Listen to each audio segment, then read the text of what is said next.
민호야, 잠깐 이야기 좀 하자꾸나. 지금 좀 피곤한데 내일 얘기하면 안 될까요? 그냥 몇 마디만이면 된다. 이 집에서 나가야 할 것 같아서 말이다. 아버지, 무슨 말씀을 그렇게 하세요? 나가다니요. 나 때문에 너희 부부 사이도 불편하고 나도 이 집이 편치가 않다. 선미가 나를 싫어하는 건 100번 이해하고 너까지 나를 피하니 더는 여기에 있을 이유가 없다. 아버지, 저는 아버지를 피한 게 아니라 그냥 중간에서 너무 힘들어서요.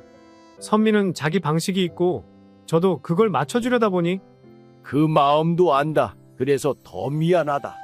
하지만 이제는 내가 너희에게 짐이 되는 것 같구나. 짐은 혼자 짊어지고 떠나는 게 맞다. 구독과 좋아요, 알람 설정 꾹 눌러주세요. 새벽 공기가 아직 차가운 시각, 우식 씨는 부스스한 머리로 눈을 떴습니다. 시골에서는 해가 뜨기 전부터 닭이 울어댔지만 이곳 도시는 그저 조용했습니다. 창밖엔 자동차들이 오가는 소리만 낮게 깔려 있었고 방 안에는 정적만이 감돌고 있었습니다. 올해 67세가 된 사연의 주인공 우식 씨는 혼잣말로 중얼거렸습니다. 오늘은 뭐부터 해야 하나? 시계를 보니 아직 6시도 되지 않았습니다. 예전 같으면 닭장 문을 열고 마당을 쓸며 하루를 시작했을 시간이었습니다. 그러나 이 도시의 작은 방 안에서 그는 할 수 있는 게 아무것도 없었습니다. 부엌에 나가 조심스레 찬장을 열었습니다. 그가 따로 챙겨둔 보리차와 몇 조각 남은 김치가 전부였습니다. 냄비에 물을 올리고 조용히 앉아 물이 끓기를 기다렸습니다. 곧이어 방문이 조심스레 열리고 아들 민호 씨가 나왔습니다. 아버지, 아직 안 주무셨어요? 잠이 빨리 깨서 괜히 앉아 있었지. 오늘은 회사 좀 늦게 나가니까요. 아침 드시고 천천히 쉬세요. 우식 씨는 아들의 말에 고개를 끄덕였지만 속으로는 허전함이 밀려왔습니다. 민호 씨의 말은 짧았고 그 안에 담긴 감정은 느껴지지 않았습니다. 어느새 부엌문 쪽에서 선미 씨가 나왔습니다. 눈썹 사이에 주름이 살짝 잡힌 채였습니다. 아버님, 그 냄비 물 너무 오래 끓이면 주전자 상해요. 아, 그래, 금방 내릴게. 선미 씨는 조용히 쳐다보다 돌아섰고 민호 씨는 눈치를 보며 그녀를 따라갔습니다. 우식 씨는 조용히 보리차를 따라 마시며 혼잣말을 했습니다. 내가 불편한가? 아니, 그냥 내가 낯선가? 며칠 전에도 그랬습니다. 선미 씨가 친정 어머니에게 전화를 걸어 한참을 웃으며 이야기하는 소리가 들렸습니다. 반면 우식에게는 저녁 드셨어요 한마디조차 건네지 않았습니다. 그날 저녁 식탁은 조용했습니다. 예전 시골집에서 가족들이 옹기종기 모여 앉아 시끌벅적했던 밥상과는 전혀 달랐습니다. 민호 씨는 스마트폰을 만지작거리고 있었고 선미 씨는 손녀 하유리에게 음식을 떠주며 작은 목소리로 말할 뿐이었습니다. 할아버지, 이거 드세요. 이거 맛있어요. 우식 씨는 하유리의 손에서 젓가락을 받으며 웃었습니다. 고맙다, 하유라. 우리 하유리 밖에서 놀기도 했어. 응, 오늘 유치원에서 연필도 선생님한테 받았어요. 그 이야기에 선미 씨는 얼른 말을 끊었습니다. 하유라, 밥 먹을 땐 말 줄이자. 쏟으면 안 돼. 그 후로 식탁은 다시 침묵으로 가득 찼습니다. 밥을 다 먹고 나서도 아무도 우식에게 잘 드셨어요 라고 묻지 않았습니다. 마치 누군가가 그의 존재를 지우고 싶어 하는 듯 했습니다. 밤이 되어 민호 씨와 선미 씨가 TV를 보며 웃고 있을 때 우식 씨는 방 한쪽에 앉아 시계를 바라보고 있었습니다. 시침과 분침이 한 칸씩 움직이는 그 소리가 오늘따라 더 크게 들리는 것 같았습니다. 그날 밤 우식 씨는 잠이 오지 않았습니다. 베개 밑에서 꺼낸 낡은 사진 한 장을 보며 중얼거렸습니다. 네 엄마가 있었으면 이렇게는 안 됐을 텐데. 사진 속에는 웃고 있는 아내와 어릴 적 민호 씨의 모습이 있었습니다. 그 시절에는 밥상이 작아도 마음이 풍요로웠고 집이 작아도 소리내 웃는 일이 많았습니다. 다음 날 아침 우식 씨는 일찍 일어나 씻고 나가려 했습니다. 선미 씨가 부엌에서 말했습니다. 아버님, 어디 가세요? 아무데나 가시면 위험해요. 근처 시장에 좀 다녀오려는 거야. 괜히 답답해서. 뭐 사러 가세요? 제가 필요한 건 다 사놨어요. 그냥 구경이나 하려고 시골 장터 생각도 나고. 선미 씨는 불편한 표정을 감추지 못했고, 민호 씨는 방 안에서 그냥 그 대화를 듣고만 있었습니다. 시장 골목으로 걸어나가던 우식 씨는 그 좁은 길 사이에서 젊은 시절의 자신을 떠올렸습니다. 무거운 짐을 지고도 웃으며 걸었던 시간, 동네 어르신들과 나누던 인사, 그리고 아내가 사주던 찐빵 냄새까지도 떠올랐습니다. 그러다 우연히 종래 씨를 떠올렸습니다. 시골에서 함께 농사짓던 친구. 최근에도 전화가 한 번 왔었습니다. 우식이 너 도시 간다더니 적응은 하냐? 답답하면 언제든지 다시 와. 시골집 그대로 비워두고 있으니 걱정 말고. 그 말을 들었을 때는 웃으며 넘겼지만 지금은 자꾸 그 말이 머릿속에 맴돌고 있었습니다. 집으로 돌아온 우식 씨는 잠시 거실에 앉아 있었습니다. 손녀 하유리가 조심스레 다가왔습니다. 할아버지, 내일도 놀이터 가요? 그래, 가자. 우리 하율이랑 놀면 재미있지. 그러자 선미 씨가 조용히 말했습니다. 하율이 내일부터 유치원 방과 후 수업 들어가요. 시간이 없을 거예요.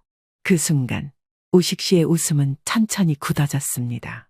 그의 하루하루는 조금씩 좁아지고 있었습니다.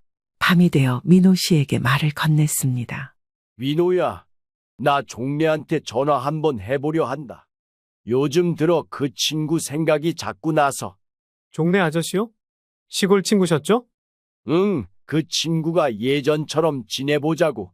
집도 비워둔 상태라더라. 민호 씨는 잠시 말을 멈췄고 선미 씨는 아무 말 없이 방으로 들어갔습니다. 내가 여기 있는 게 불편한 거냐? 민호 씨는 당황한 표정으로 고개를 저었습니다. 그런 건 아닌데 아버지도 도시 생활이 답답하신 거면 다시 생각해 보셔도 괜찮죠. 저희가 참견할 부분은 아니라고 생각해요. 아버지 의지니까요. 그렇지, 그건 천천히 생각해봐야지. 무턱대고 결정할 부분은 아니니까. 아무튼 종래랑 통화 좀 해야겠다. 오랜만에 하는 거니까 한참 말이 오가겠구나. 우식 씨는 조용히 고개를 끄덕였습니다. 마치 자신이 시골로 내려가도 큰 미련이 없다는 듯 말하는 아들 민호 씨의 태도에 조금 서운한 마음도 들었습니다. 하지만 못할 말도 아니었기에 애써 웃으며 넘겼습니다. 그리고 그날 밤 그는 다시 사진을 꺼내들고 조용히 눈을 감았습니다. 오늘은 무슨 요일인지도 모르겠구먼. 우식 씨는 손등으로 눈을 비비며 천천히 몸을 일으켰습니다. 방문 밖에선 하유리의 깔깔거리는 웃음소리가 희미하게 들려오고 있었습니다. 하지만 그 웃음 속에 자신이 낄 자리는 없다는 걸 그는 너무도 잘 알고 있었습니다. 천천히 방문을 열었지만 복도에는 인기척 하나 없었습니다.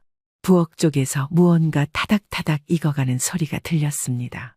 그러나 그것은 자신을 위한 아침 식사가 아니라는 것을 이미 알고 있었습니다. 뭐라도 해야지. 계속 이렇게 누워있으면 안 되지. 우식 씨는 서랍을 열어 구겨진 옷가지들을 꺼냈습니다.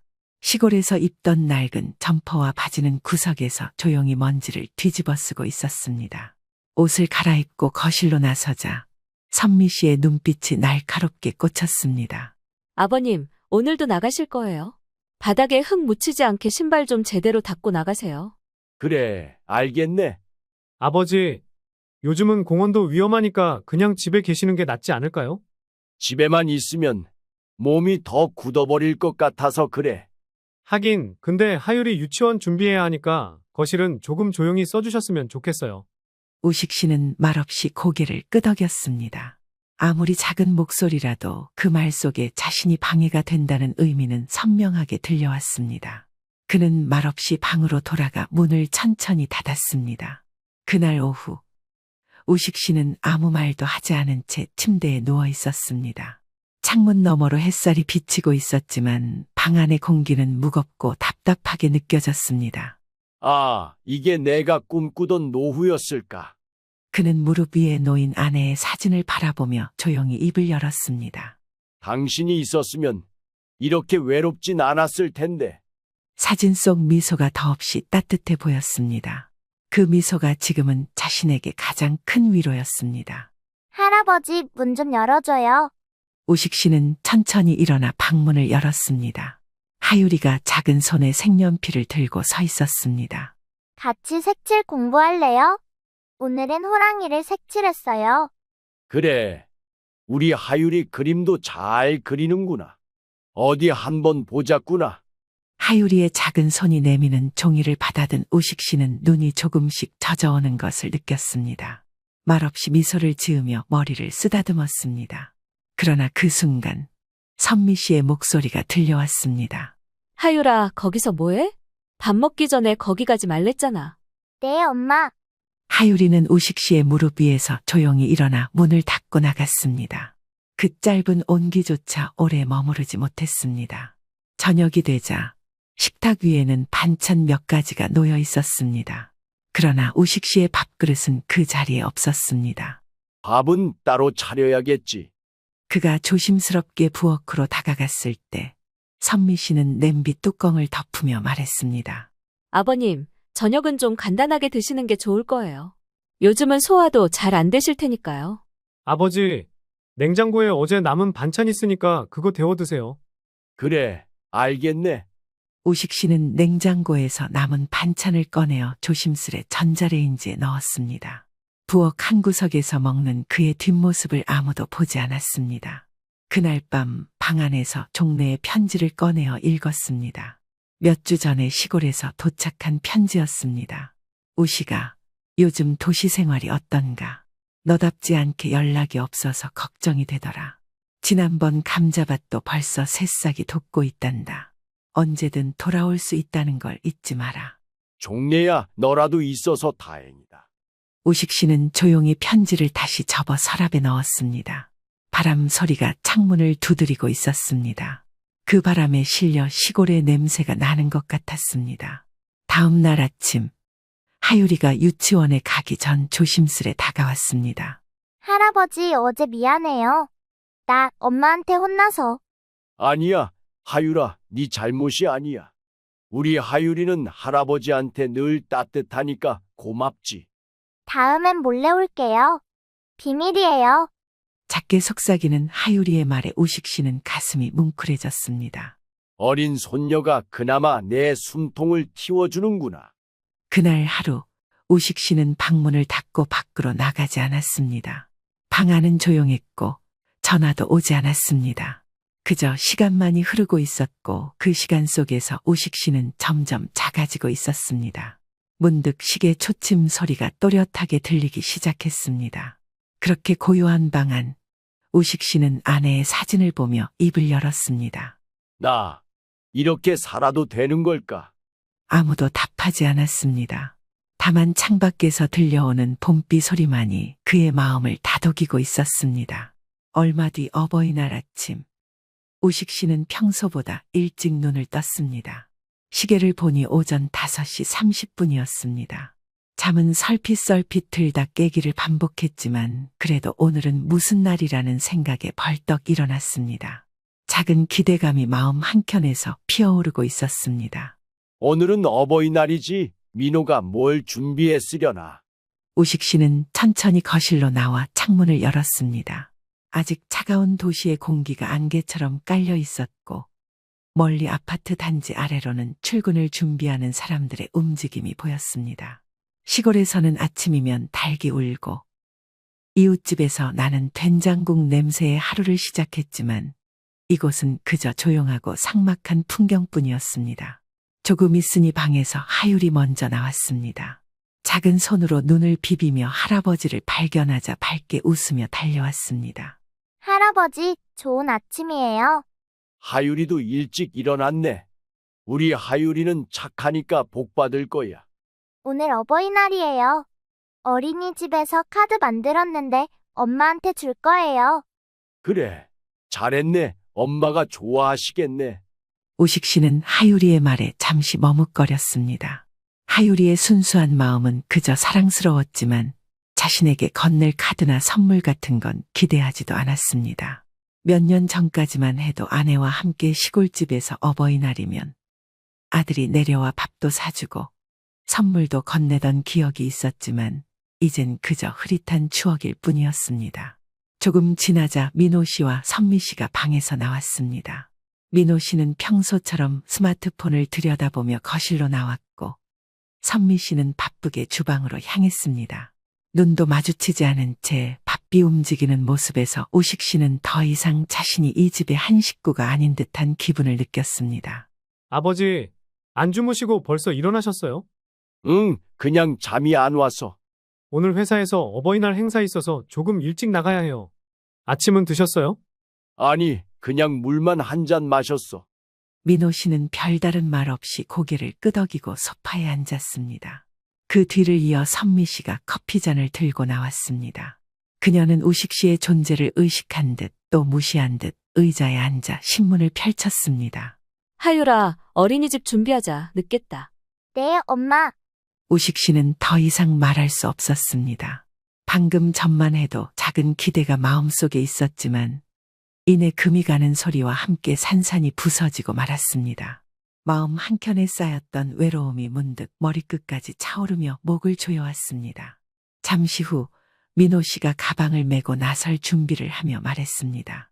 아버지, 오늘 저녁은 선미 씨가 친정 가야 해서 아버지 식사는 냉장고 반찬 데워서 챙겨 드세요. 응, 알겠다. 민호 씨는 그것으로 끝이었습니다. 어버이날이란 말도 작은 꽃 한 송이도 따뜻한 말 한마디도 없이 현관문을 나섰습니다. 우식 씨는 조용히 안방으로 들어와 침대에 걸터 앉았습니다. 어깨가 축 늘어지고 가슴 한켠이 텅 빈 듯한 느낌이었습니다. 어버이날이 아무것도 아닌 날이 되어버렸구먼. 그날 저녁 우식 씨는 혼자 식탁에 앉아 밥을 먹었습니다. 반찬은 냉장고에 남아있던 멸치볶음과 김치뿐이었습니다. 조용한 식탁 위에 TV 소리만 덩그러니 울려 퍼졌습니다. 우식 씨는 반쯤 먹다 말고 숟가락을 내려놓았습니다. 같이 밥 먹을 사람이 없으니 밥맛도 없구먼. 그때 우식 씨의 핸드폰이 울렸습니다. 발신자는 종래 오랜 시골 친구였습니다. 전화를 받자 익숙한 사투리가 귓가를 때렸습니다. 우시가 어버이날인데 뭔 좋은 일 있나 싶어서 전화했지. 서울 생활은 괜찮나? 괜찮긴 뭐가 괜찮노. 조용하다 못해 적적해서 미치겠다. 네 거기 가면 호강할 줄 알았는데. 말이 그렇지. 나도 뉴스 보면 그 도시 생활이 얼마나 팍팍한지 알겠다. 그래도 네 건강 챙기고 기분 꿍하지 마라. 그래, 네 목소리 들으니까 좀 낫다. 이따 나중에 다시 전화할게. 지난번에 전화했을 때보다 어째 목소리가 더 안 좋나? 무슨 일 있는 거 아니요? 일은 무슨 그냥 적적하기도 하고 생각할 게 있어서 그래. 그래, 시간 나면 시골 한번 내려와라. 소주 한잔 하면서 대화도 좀 하고 해야지. 알았다. 들어가라. 우식 씨는 전화를 끊고 가만히 창밖을 바라보았습니다. 먼 거리 너머로 희미하게 보이는 저녁 노을이 외로움을 더 짙게 만들고 있었습니다. 도시의 불빛은 반짝였지만 그 불빛 속에 우식이 설 자리는 없어 보였습니다. 밤이 깊어가고 다시 방으로 돌아온 우식 씨는 침대에 누웠습니다. 어둠 속에서 아내의 목소리가 들리는 듯했습니다. 여보, 당신 없으니까 더 외롭소. 그날 밤 우식 씨는 오랜만에 아내의 사진을 꺼내 들었습니다. 사진 속 웃고 있는 얼굴을 보며 조용히 눈물을 흘렸습니다. 그 눈물은 오늘 하루 동안 쌓인 외로움과 서운함이 녹아든 것이었습니다. 거실 한편 오래된 우식 씨의 가방이 구석에 놓여 있었습니다. 가방 위엔 얇은 먼지가 앉아 있었고 가끔 선미 씨가 청소기 밀다 스치듯 부딪히면 우식 씨는 괜히 움찔하곤 했습니다. 그것은 마치 그의 존재 자체가 집안에서 거슬리는 소품처럼 느껴졌기 때문이었습니다. 민호야, 오늘 저녁은 같이 먹을 수 있는 거냐? 아, 오늘도 회식이 있어요. 갑작스럽게 잡힌 거라 어쩔 수 없어요. 아버지, 그래, 그럼 조심히 다녀와라. 민호 씨는 말끝을 흐리며 외투를 챙겨 나갔습니다. 문이 닫히는 소리에 우식 씨의 어깨가 살짝 움츠러들었습니다. 혼자 남겨진 시간은 점점 길어졌고 그 속에서 우식 씨는 자신이 이 집의 일부가 아니라 잠시 얹혀 지내는 손님 같다는 생각이 들었습니다. 아버님, 오늘도 저녁 드시고 방에 일찍 들어가 주세요. 하율이 학습지 선생님 오는 날이라 거실에 조금 조용했으면 해요. 알겠네. 괜히 방해될까봐 걱정했네. 저녁은 내가 대충 알아서 챙기지. 우식 씨는 부엌 한쪽에서 남은 밥을 데워 김치를 얹어 먹었습니다. 그 옆으로 선미 씨가 바쁘게 움직이며 식탁을 치우고 물컵을 정리하는 모습이 마치 자신의 자리를 치워내는 듯 느껴졌습니다. 그날 밤 방 안은 조용했습니다. 우식 씨는 작은 손전등 불빛 아래에서 옛날 사진첩을 꺼내 들었습니다. 아내와 함께 찍은 사진, 어린 민호가 처음 학교에 간 날 감나무 아래 웃고 있던 가족의 모습. 그리움은 고요한 방을 뚫고 마음을 짓누르고 있었습니다. 당신 잘 지내고 있겠지? 나만 이렇게 헤매는 건 아닌지 모르겠네. 사진 속 미소 짓던 아내를 바라보며 우식 씨는 천천히 눈을 감았습니다. 그날따라 유독 숨이 막히는 듯한 기분이 들었습니다. 다음 날 아침, 하유리는 조심스럽게 방으로 들어왔습니다. 할아버지, 아빠가 오늘 회사 가기 전에 이거 주고 가라고 했어요. 하율은 작은 봉투를 내밀었습니다. 안에는 병원 진료비 명세서와 함께 소액의 용돈이 들어 있었습니다. 그래, 고맙구나. 하유리도 잘 지냈니? 응, 근데 할아버지, 왜 맨날 혼자 방에 있어요? 나랑 놀아주면 안 돼요? 하유라, 할아버지는 네가 불편하지 않았으면 해서 그런 거란다. 엄마가 싫어할까 봐. 엄마가 할아버지 싫어해요? 하율의 질문에 우식 씨는 대답을 하지 못했습니다. 대신 조용히 손을 내밀어 하율의 작은 손을 감싸 쥐었습니다. 그 따뜻함이 짧은 위로가 되어 주었습니다. 그날 저녁, 선미 씨가 친구와 통화하는 목소리가 거실을 울리고 있었습니다. 진짜 힘들어 죽겠어. 시아버지랑 같이 사는 게 이렇게 버거울 줄이야. 눈치 보여서 죽겠어. 진짜. 친정엄마 오라고 하면 그것도 싫어하고. 우식 씨는 방 안에서 조용히 이불을 덮었습니다. 그 말 한마디 한마디가 마치 쐐기처럼 가슴에 박히고 있었습니다. 자신이 짐이 되었음을 인정해야 하는 순간이었습니다. 며칠 뒤 종래에게서 전화가 왔습니다. 우식아, 너 아직도 거기서 그렇게 지내고 있는 거냐? 너 목소리가 어둡다. 시골은 요즘 비도 자주 오고 날은 좋은데 네 빈자리 너무 크게 느껴진다. 종래야, 나 있잖아. 그냥 요즘은 내가 왜 여기에 있어야 하나 그런 생각도 들어. 밥 먹고 방에 들어가고 또 나와서 밥 먹고 내가 왜 여기에 있는 건지 잘 모르겠어. 그 말 들으니까 가슴이 저릿하다. 너답지 않다, 우식아. 언제라도 돌아오고 싶으면 말해라. 자리 비워둘게. 우식 씨는 말을 잇지 못하고 수화기를 내려놓았습니다. 오랜 친구의 말에 눈가가 뜨거워졌습니다. 자신을 짐처럼 대하는 집에서의 생활과 있는 그대로 받아주는 친구의 목소리 사이에서 마음은 점점 더 흔들리고 있었습니다. 그날 밤 민호가 돌아왔습니다. 술에 약간 취한 듯 보였습니다.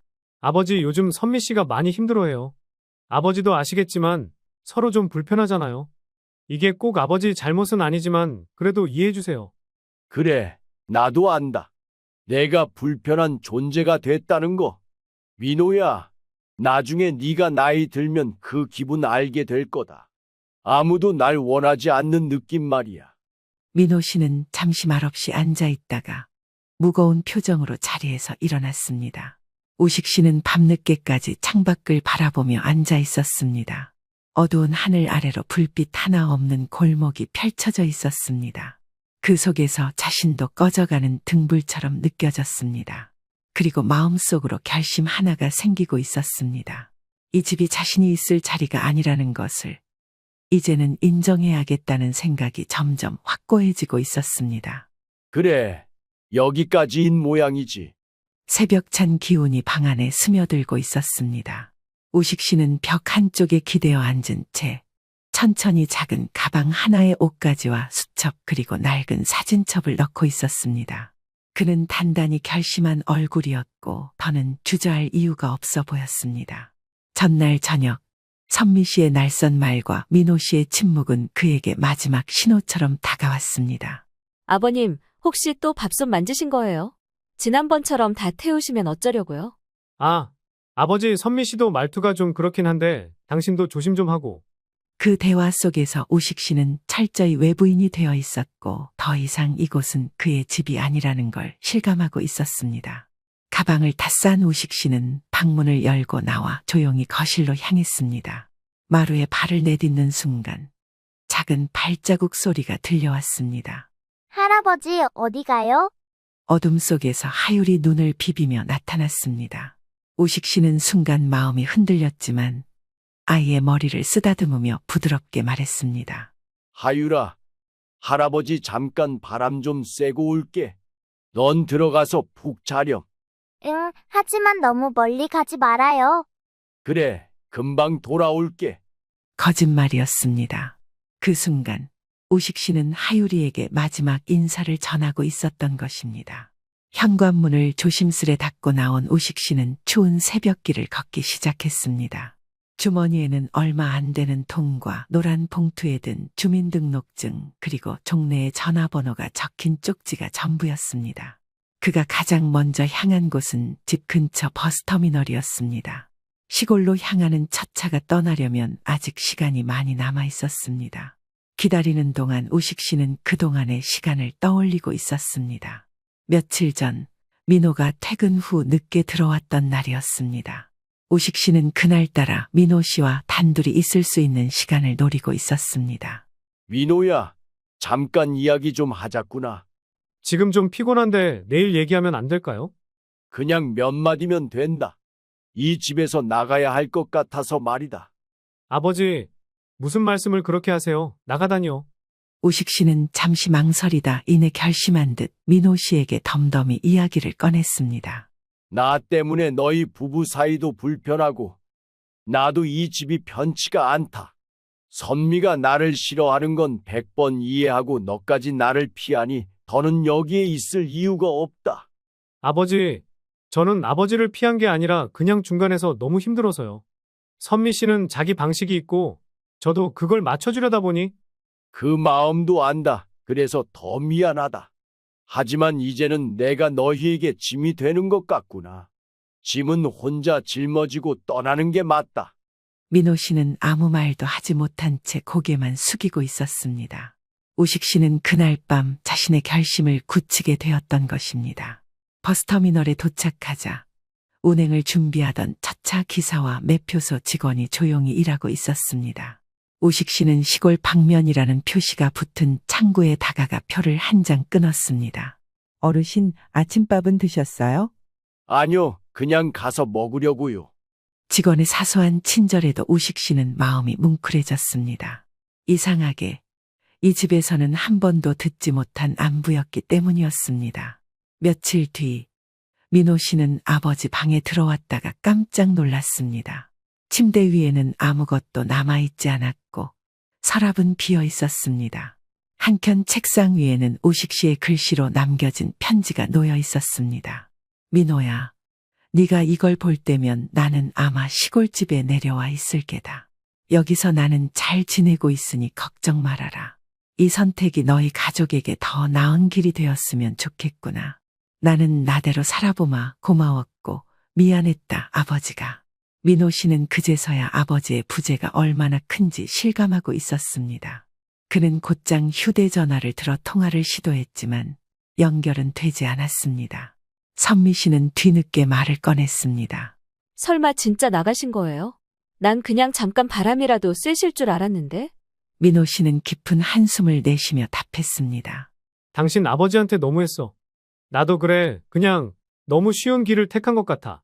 그날 저녁 민호 씨는 집 앞을 서성이다가 괜히 텅 빈 마루를 한참 바라보고 있었습니다. 그곳에는 더 이상 오식 씨의 그림자가 남아있지 않았습니다.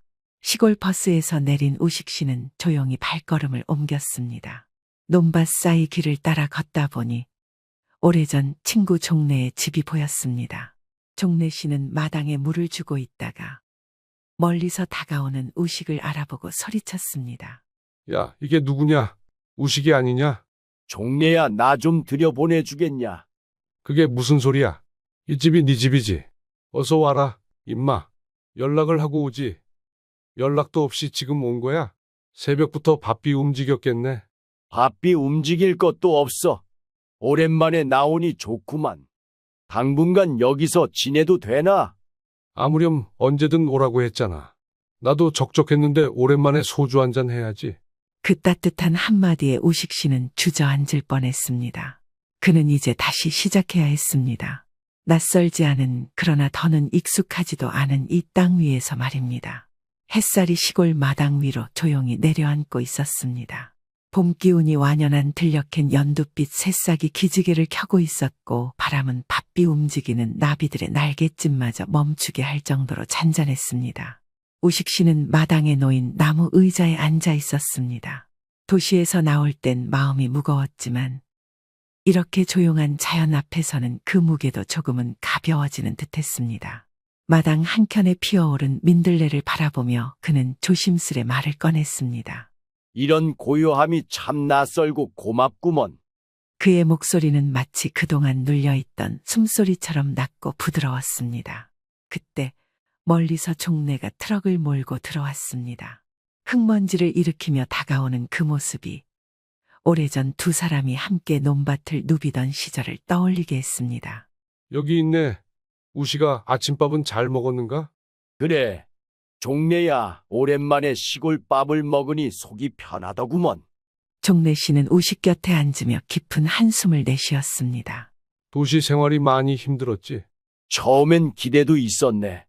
손녀랑 놀 수 있고 민호랑도 이야기 좀 나눌 수 있겠거니 싶었거든. 근데 다 헛된 기대였던가 보네. 종래 씨는 우식 씨의 말에 말없이 고개를 끄덕였습니다. 그는 이미 그 눈빛만으로도 우식 씨의 서러움을 알아챌 수 있었습니다. 어르신이 되어서야 자유를 찾는 게 아이러니구먼. 맞아. 근데 말이지 지금은 그저 이렇게 볕잘 드는 마당에 앉아 있는 것만으로도 사치처럼 느껴지더라고. 두 사람은 그렇게 말없이 마당을 바라보았습니다. 어느새 바람이 살랑이며 대화를 듣고 있는 듯했습니다. 점심시간이 되어 종래 씨는 우식을 데리고 마을 식당으로 갔습니다. 식당 아주머니는 우식을 알아보고 반갑게 맞이했습니다. 우식 아저씨, 정말 오랜만이에요. 도시서 지내신다더니 다시 오셨네요? 네, 아주머니, 도시 공기는 저랑 안 맞더라고요. 시골이 제 체질입니다. 그 말에 식당 안에 있던 몇몇 마을 사람들도 돌아보며 인사를 건넸습니다. 우식이 돌아왔다는 소문은 마을 전체에 금세 퍼지고 있었습니다. 식사 후 종래 씨는 우식을 데리고 예전 함께 일하던 밭으로 향했습니다. 잡초가 무성해진 밭은 세월의 흔적을 고스란히 품고 있었습니다. 이 밭도 너 없이 한동안 손을 못 댔지. 자네 없으니까 재미도 없고. 종래야, 우리 다시 이 밭 좀 갖고 볼까? 나도 다시 손에 흙 묻히고 싶네. 종래 씨는 환하게 웃으며 고개를 끄덕였습니다. 그 말 기다리고 있었지. 내일 아침부터 같이 나가보세. 그날 저녁 우식 씨는 종래의 집 사랑방에 앉아 고구마를 구워 먹고 있었습니다. 도시의 화려한 조명과는 비교도 안 되는 은은한 등불 아래에서 그는 오랜만에 사람의 온기를 느끼고 있었습니다. 도시에서는 말 한마디 건네줄 사람도 없었어. 집 안에 있어도 그냥 방해가 되는 존재 같았네. 내 존재가 누군가에겐 부담이라니 그게 참 서글펐네. 근데 자네 그 고통을 안고 나온 것만으로도 대단한 일이야. 많은 사람들이 그 안에서 그냥 참고만 살다 지쳐가거든. 맞네. 이제라도 벗어나서 다시 살아보려네, 나답게. 그날 밤 우식 씨는 창문을 열고 밤하늘을 올려다보았습니다. 시골의 별빛은 도시의 어느 네온보다 밝고 따스했습니다. 어디선가 들려오는 풀벌레 소리와 개 짖는 소리가 그의 마음을 덮고 있던 외로움을 조금씩 걷어가고 있었습니다. 이 평온함이 낯설지만 싫지 않네. 어쩌면 내가 원했던 건 이 조용한 자유였는지도 모르겠어. 그는 그렇게 마음속으로 작은 다짐을 했습니다. 앞으로의 시간은 누구의 허락도 인정도 필요 없는 오직 자기 자신만을 위한 시간으로 살아보리라고 말입니다. 그리고 그 다짐이 그의 얼굴에 오랜만에 미소를 띄우게 했습니다. 시간이 흘러 여름이 한창 무르익어가던 시기였습니다. 시골의 들판에는 푸른 벼가 바람에 따라 출렁이고 있었고 그 사이로 자그마한 밭을 일구는 우식 씨의 뒷모습이 보이고 있었습니다. 햇볕이 따갑게 내리쬐었지만 그의 얼굴은 오랜만에 평온함이 깃든 모습이었습니다. 종래 씨는 집 마당에 놓인 평상 위에서 시원한 수박을 썰며 우식을 바라보고 있었습니다. 우시가 너 요즘 얼굴이 좀 폈다. 처음 왔을 땐 눈에 그늘이 드리워져 있었는데 말이야. 그래, 나도 좀 그런 생각하고 있었어. 요즘은 아침마다 눈을 뜨는 게 그리 버겁진 않아졌어. 여기 공기도 맑고 밭일도 내가 할 수 있을 만큼만 하고 있으니까. 종래 씨는 고개를 끄덕이며 수박 한 조각을 건넸습니다. 우식 씨는 그 수박을 받아 한 입 베어 물었습니다. 달콤한 수박 맛에 미소가 절로 번졌습니다. 예전엔 밥상 앞에서 말없이 앉아 있는 게 하루 일과였는데 요즘은 손으로 흙을 만지고 씨를 뿌리고 나니까 마음이 조금씩 움직이고 있는 것 같아. 그게 사람이야. 뿌리 뽑히면 시들고 다시 뿌리 내리면 살아나는 거지. 우식 씨는 멀리 들판 너머를 바라보며 작게 웃고 있었습니다.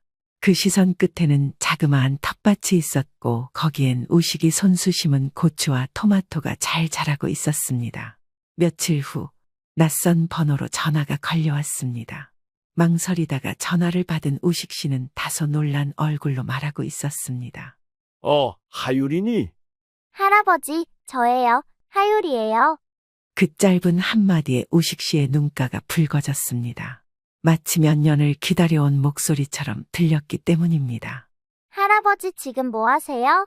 할아버지 집에 텔레비전 있어요? 엄마는 아직 바쁘대요. 할아버지는 오늘 고추에 물 줬어. 텔레비전은 없지만 참새 소리는 매일 들리고 있어. 참새 소리요? 신기해요. 저도 듣고 싶어요. 언제 한번 놀러 오렴.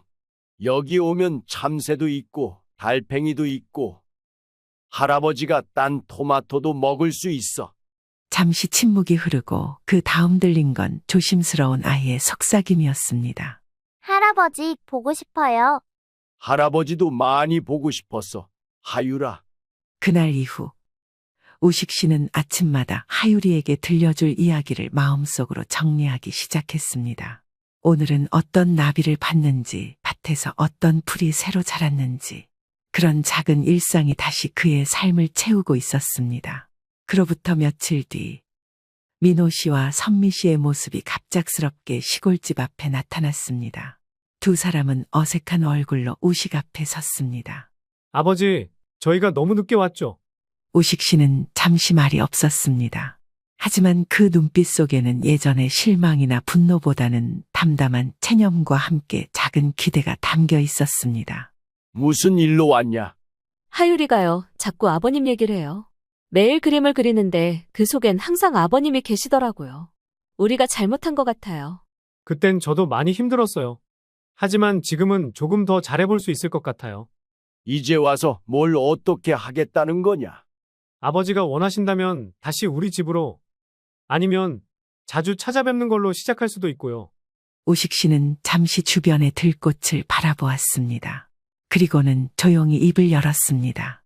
지금 나는 이곳이 편해. 시끄럽지 않고 나를 나로 있게 해줘. 니들이 준 상처가 아직 아물진 않았지만 하율이 생각하면 마음이 약해지기도 해. 저도 반성 많이 했어요. 저희 조금씩 다시 시작할 수 있을까요? 하율이는 환영이야. 하지만 너희는 아직은 모르겠어. 그 대답에 두 사람은 말없이 고개를 끄덕였습니다. 더 이상 억지로 붙잡거나 해명하려 들지 않았습니다. 대신 그들은 뒷마당에 핀 국화 한 송이를 바라보며 말없이 시간을 보내고 있었습니다. 며칠 후 하율이 손에 작은 가방을 들고 시골로 왔습니다. 민호 씨는 함께 오지 않았고 선미 씨가 먼 발치에서 지켜보다 돌아갔습니다. 하율은 마당에 들어서자마자 우식에게 달려왔습니다. 할아버지, 저 왔어요. 어서 와라. 우리 하율이. 참 잘 왔다. 그날 저녁 하율과 함께 감자를 구워 먹으며 하늘을 바라보던 우식 씨는 속으로 조용히 중얼거렸습니다. 이제야 내 삶이 조금씩 다시 피어나고 있구나. 그날 밤 우식 씨는 오래간만에 숙면을 취할 수 있었습니다. 꿈속에서는 아내가 웃으며 그를 바라보고 있었고 들꽃 사이로 하율의 웃음소리가 퍼져나가고 있었습니다. 창밖으로 스며드는 가을 햇살은 따스했지만 우식 씨의 마음은 왠지 모르게 서늘해지고 있었습니다. 시골집 마당에 떨어지는 낙엽 소리는 고요한 정막과 어우러져 쓸쓸한 풍경을 만들고 있었습니다. 시계를 바라보던 우식 씨는 또다시 혼잣말을 내뱉었습니다. 벌써 5시가 넘었구먼. 어제보다 더 해가 짧아진 것 같구먼. 오래된 찻잔을 들고 앉아 우식 씨는 지난날을 되짚고 있었습니다. 아들의 집을 나와 이 시골집으로 돌아온 지도 어느덧 2달째가 되어가고 있었습니다. 처음엔 너무 조용하고 너무 적막해서 밤에 쉽게 잠이 들지 못했지만 이젠 이 고요함이 더 편안하게 느껴지고 있었습니다. 하지만 가끔, 아주 가끔은 그 조그만 손이 자신의 손을 잡아주던 순간이 떠올라 눈시울이 붉어졌습니다. 그즈음 민호 씨는 깊은 후회의 시간을 보내고 있었습니다. 아버지가 떠난 뒤 그는 아내와 수차례 다투었고 결국 선미 씨의 냉담한 태도에 지쳐 집을 나가 친정에서 지내게 했습니다. 민호 씨는 하유리와 단둘이 남겨졌고 그제서야 아버지의 빈자리를 뼈저리게 느끼고 있었습니다. 하유라, 오늘은 할아버지께 편지를 써보는 게 어떨까? 너도 보고 싶다 했잖아. 응, 근데 할아버지가 나 아직 좋아하실까? 그럼 우리 하율이 얼마나 보고 싶어 하시겠어? 하유리는 작은 손으로 연필을 쥐고 삐뚤빼뚤한 글씨로 편지를 써내려갔습니다. 할아버지, 하유리예요. 할아버지랑 같이 살고 싶어요. 할아버지는 최고예요.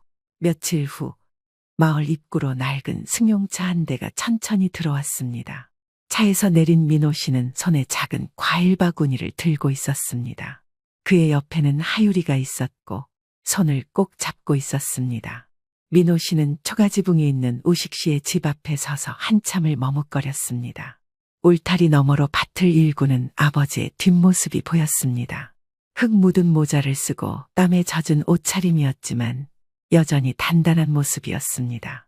아버지, 우식 씨는 고개를 돌려 아들을 바라보았습니다.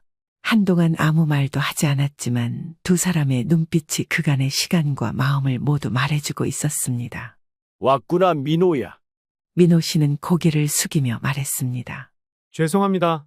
아버지, 너무 늦었죠? 늦었다고 생각할 때가 가장 빠른 거라더구나. 우식 씨는 과일 바구니를 내려놓는 아들의 손을 잡아주었습니다. 하유리는 할아버지 품으로 달려와 안겼고 우식 씨는 조심스럽게 손녀를 끌어안았습니다. 할아버지 다시 안 갈 거예요? 이제는 어디 안 간다. 여기서 살 거다. 우리 하율이랑 놀면서. 아버지, 집사람이랑 이야기했는데 다시 오시진 않을 것 같고 저희가 그동안 잘못한 거 인정하고 정말 많이 반성하고 있어요. 그리고 저희한테 물려주신 땅 문서 다시 아버지 앞으로 돌려놨어요. 나중에, 아주 나중에 주시던지 아버지 필요하신 곳에 쓰세요. 줬던 걸 왜 다시 돌려주는 거냐? 어떻게 표현할 방법이 없어서 이렇게라도 하는 거예요. 너무 받기만 하고 당연하게만 생각해서 죄송했어요. 지금부터라도 노력할게요. 그러니 노여움 푸시고 저희 잘 지켜봐 주세요. 민호 씨는 우식 씨와 함께 점심을 먹고 이런저런 대화를 나누다 다시 서울로 올라갔습니다. 짧은 만남이 아쉽긴 했지만 그 사이 우식 씨도 민호 씨가 얼마나 힘들었을지 많은 생각을 하게 되었습니다. 자신이 어른이고 아버지이긴 하지만 너무 속 좁게 굴었던 건 아닌가 싶기도 했습니다. 하지만 이제라도 각자의 위치에서 서로가 만족하는 삶을 살며 노력하면 어쩌면 이전보다 더 사이좋은 관계가 될 수도 있으리라 생각했습니다. 손녀 하유리가 헤어지면서 눈물을 보이긴 했지만 다시 만날 것을 약속하면서 서울로 올라갔습니다. 그 모습에 마음이 아프긴 했지만 앞으로 남은 자신의 인생을 위해서는 어쩔 수 없었습니다. 손녀가 보고 싶으면 종종 영상통화를 하면 그만이었고 함께 있을 때 있는 힘껏 잘해주기로 마음먹었습니다. 그리고 그날 밤 마루에 앉아 우식 씨는 종래 씨와 마주 앉아 막걸리 한 잔을 기울이고 있었습니다. 그래서 용서가 됐어? 그놈이 내 새끼지 않냐? 어쩌겠냐? 그놈도 이제 좀 컸더라. 나 없이 애 키우다 보니 내가 뭐였는지 좀 알게 된 모양이더구먼. 그래, 그게 삶이지. 서로 부딪히고 멀어지고 또 돌아오고. 자식이 미워도 어떻게 평생 안 보고 사나 싶다. 나도 서운하고 속상하긴 하지만 그래도 이렇게 조금씩 풀어나가는 거지. 며느리는 아무 말 없고? 미안해서 연락을 못하는 거겠지. 그것도 차차 나아질 거야. 그래, 네가 그렇다면 그런 거지 뭐. 자, 한잔하세. 두 사람은 밤이 깊도록 이야기를 나누었습니다. 며칠 뒤 마을회관 앞 벚꽃나무 아래에서 작은 잔치가 열렸습니다. 마을 사람들과 우식 씨의 이웃들이 함께 모였습니다.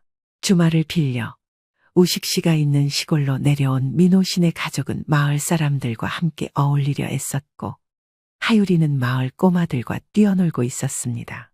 우식 씨는 멀리서 그 모습을 바라보며 작게 중얼거렸습니다. 그래, 내 인생의 봄날이 지금부터 시작인갑다. 이날 이후 우식 씨의 집은 다시 가족의 웃음소리로 가득 찼습니다. 선미 씨는 한동안 따로 지내며 스스로를 돌아보는 시간을 보냈고 조금씩 우식과의 관계 회복을 위해 노력하게 되었습니다. 아직 완전한 화해는 아니었지만 그들에게는 이제 시간이 있었습니다. 삶은 언제나 예상치 못한 방향으로 흐르지만 다시금 피어나는 봄날이 우리에게 있다는 것을 우식 씨는 누구보다 깊이 깨닫고 있었습니다. 이혼하자. 여보, 그게 무슨 말이야? 내가 지금까지 당신이랑 어떻게 살아왔는데. 그래. 내가 당신이랑 어떻게 살아왔는지 곰곰이 생각해봤는데 이제 그만해야겠더라. 당신이 큰아들 챙기느라 우리 집이 망했고 당신이 돈을 펑펑 써서 우리가 이렇게 된 거야. 그래도 난 참았다. 남편이니까 가족이니까. 하지만 이젠 못 참아. 아니, 내가 무슨 큰 죄를 졌다고 그래. 당신이 큰 죄를 졌다고 생각 안 하니까 문제지. 나한테는 뭐 하나라도 미안한 줄 알았어? 내가 어디까지 참아야 하는 건데. 난 더 이상 당신한테 내 돈을 쓸 수 없어. 내 인생을 더 망치고 싶지도 않고.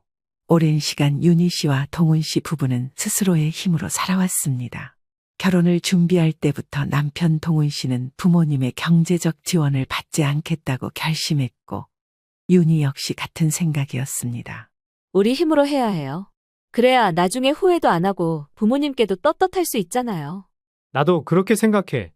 힘들어도 우리 둘이 노력해서 만들어가는 게 맞는 것 같아. 결혼 후 두 사람은 작은 아파트에서 시작했습니다. 대출을 끼고 마련한 집이었지만 차근차근 갚아나가며 행복한 신혼생활을 보냈습니다. 두 아이가 태어나면서 생활이 빠듯해졌지만 알뜰하게 지내면서도 부족함을 느끼지 않았습니다. 반면 시댁은 넉넉한 형편이었습니다. 시아버지 정호 씨는 대형 식당을 운영하며 많은 돈을 벌었고 시어머니 명숙 씨는 씀씀이가 컸지만 경제적으로 불편함을 겪은 적은 없었습니다. 그런데 시간이 지나면서 시댁의 분위기가 조금씩 달라지기 시작했습니다. 이상하게 요즘 따라 장사가 잘 안 되네. 워낙 경기가 안 좋다지만 이런 적이 없었는데. 코로나인지 뭔지 그것 때문에 그러지 뭐. 나 이번에 영석이 엄마랑 주말에 제주도 다녀올 건데 카드 좀 줘. 당신은 가게 일도 안 도와주고 맨날 그렇게 놀러 다녀? 무슨 여편네가 그래? 나도 사회생활이라는 걸 하는 거예요. 이번에 영석 엄마가 제주도에 아는 사람이 별장 샀다고 했는데 거기서 좀 쉬다 오게. 오다가 공항 면세점 좀 들리고. 나처럼 절약하면서 쇼핑하는 사람이 어딨다고 그래? 시댁의 식당은 한때 장사가 잘 됐지만 몇 년 전부터 매출이 줄기 시작했습니다. 전염병이 돌면서 사람들이 외식을 줄이게 되었고 그러다 보니 가게 운영이 점점 어려워졌습니다. 사정이 이러한데도 불구하고 시어머니 명숙 씨는 사치를 멈추지 못했습니다. 그러던 중 시아버지가 건강 문제로 병원에 입원하게 되었습니다. 요즘 들어 자꾸 어지럽고 가슴이 답답한 느낌이야. 좀 쉬면 괜찮아지겠지. 아버지, 병원에 가보셔야 하는 거 아니에요? 괜찮다니까 그냥 피곤해서 그런 거야. 하지만 결국 정호 씨는 쓰러졌고 검사 결과 고혈압과 당뇨가 심각하다는 진단을 받았습니다. 의사는 당분간 무리하지 말고 쉬어야 한다고 했습니다. 지금 환자분 상태가 많이 안 좋습니다. 이런 말씀 안타깝지만 건강관리 안 하시면 이게 암이나 다른 큰 병으로 번질 수 있어요. 당뇨 때문에 대사 기능이 떨어지면 간 손상 위험도 있습니다. 당분간 병원에 입원하면서 수치 확인하고 검사 받으면서 쉬시는 게 나을 것 같습니다. 물론 퇴원하고 나서도 주기적으로 병원에 오시고요. 내가 이렇게 누워 있을 때가 아닌데. 가게는 어떻게 하고? 아이고, 걱정 마세요. 내가 알아서 할 테니까. 명숙 씨는 큰 소리쳤지만 실상은 가게 운영에 대해 잘 몰랐습니다. 정호 씨가 빠진 자리에서 직원들을 제대로 관리하지 못했고 그 결과 손님이 더 줄어들었습니다. 게다가 명숙 씨는 가게 재정에 무관심했습니다. 그저 벌리는 돈은 자기 사심을 채우기 바빴고 그렇다 보니 돈 관리가 허술했습니다. 직원들 월급도 겨우 줄 정도였고 남은 돈이라도 관리를 해야 했지만 여전히 소비 습관을 바꾸지 않았습니다. 어머니, 요즘 가게 사정이 많이 안 좋다던데 괜찮으세요? 괜찮긴 뭐가 괜찮아. 손님도 줄고 직원들도 엉망이고 나 혼자 감당하기 너무 힘들어. 어머님, 그러면 가게 운영을 좀 축소하거나 방법을 다시 생각해 보시는 게 어때요? 축소는 무슨 축소야? 장사는 원래 기복이 있는 거야. 좀만 버티면 나아지겠지? 하지만 명숙 씨의 말이 무색하게도 가게 사정은 나아지지 않았습니다. 문제는 여기서 끝나지 않았습니다. 집안 사정이 어려워지고 있었지만 명숙 씨는 큰아들, 즉 동훈 씨의 형에게 돈을 퍼주고 있었습니다. 고지식한 성격의 명숙 씨는 장남이 잘 살아야 집안이 사는 거라는 말도 안 되는 핑계로 돈을 퍼나르다시피 하고 있었습니다. 어머니, 형은 요즘 어떻게 지내요? 아유, 사업이 어렵다네. 돈이 없어서 사무실 임대료도 못 낸다니까 내가 좀 보태줬어. 또요? 어머니, 가게도 힘든데 형한테 계속 돈을 주면 어떡해요? 네 형이 사업 잘 되면 우리한테도 좋은 거잖니? 이번엔 진짜 잘 될 거라더라. 동훈 씨는 어릴 때부터 그런 말을 수없이 들어왔습니다. 형이 사업을 한다고 할 때마다 돈을 퍼줬고 결국 실패하기를 반복했습니다. 그리고 그 결과는 언제나 같았습니다. 사업, 여행, 생활비까지 명숙 씨는 큰 아들이 필요하다고 하면 언제든 지원해 주었습니다. 그렇게 몇 년째예요? 형이 그동안 받은 돈만 해도 엄청날 텐데 이제 그만하셔야 해요. 그렇게 야박하게 굴지 마라. 네 형은 가족이잖아. 그럼 저도 가족이잖아요. 그런데 왜 형만 챙기세요? 너는 착해서 알아서 잘 살잖니. 네 형은 안 그런다니까. 저라고 뭐 돈 안 필요한 줄 아세요? 상황에 맞게 없으면 없는 대로 아낄 수 있는 건 아껴가면서 그렇게 살고 있다고요. 적어도 다른 사람들한테는 피해 안 주려고 하고 있다고요. 나이를 한두 살 먹은 것도 아닌데 어떻게 매번 엄마한테 손을 벌려요? 너 그래도 형한테 그런 말 하면 못 써. 명숙 씨는 여전히 장남만을 챙겼고 결국 시댁의 재정 상태는 악화일로를 걸었습니다. 그러던 어느 날 최악의 상황이 닥치고 말았습니다.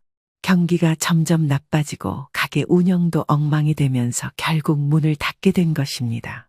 직원들 월급을 주기에도 빠듯한 상황이 되자 명숙 씨가 두 팔을 걷어붙이기도 했지만 역부족이었습니다. 게다가 정호 씨의 병원비, 시도 때도 없이 들어가는 유흥비, 큰 아들에게 지원해주는 돈까지 더 이상 버틸 여력이 없었습니다. 더 이상 버틸 수가 없다. 폐업해야겠다. 아니, 여보. 우리 가게가 이렇게 망하면 어쩌라고. 이미 손 쓸 수 없는 상황이야.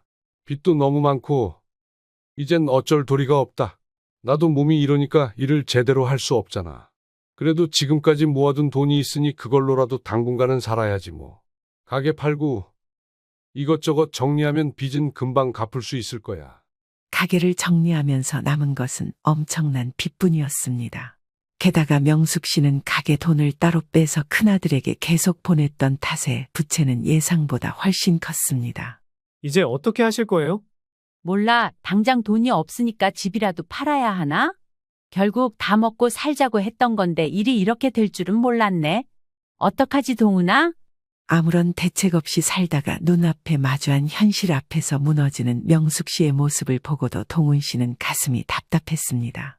어쩌면 자신보다 인생을 더 살아온 사람이 이리 당연한 결과를 몰랐을까?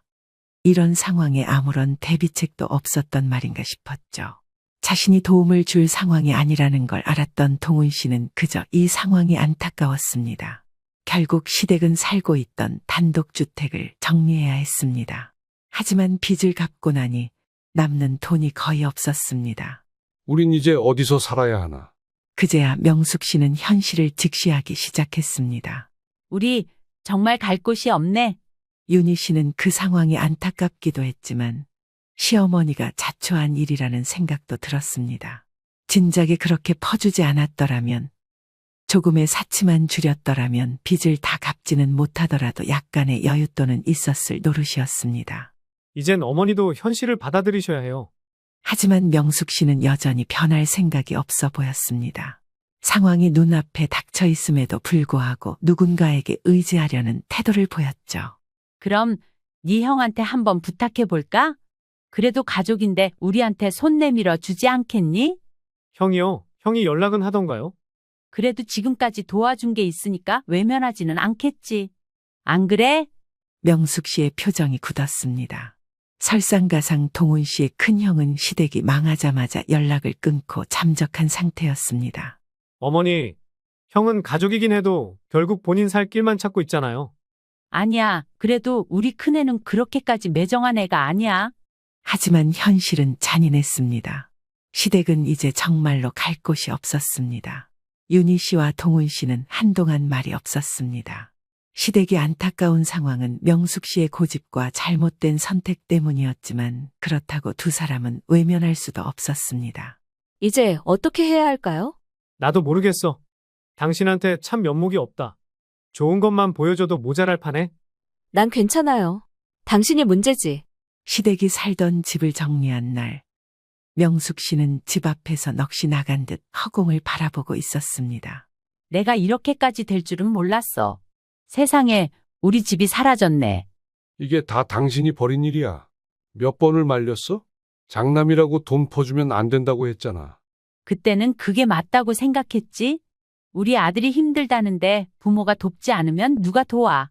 당신이 그렇게 떠받들던 아들이 지금 어디 있는지나 알아. 집까지 정리하게 만든 장본인인데 연락 한 통이라도 오던가.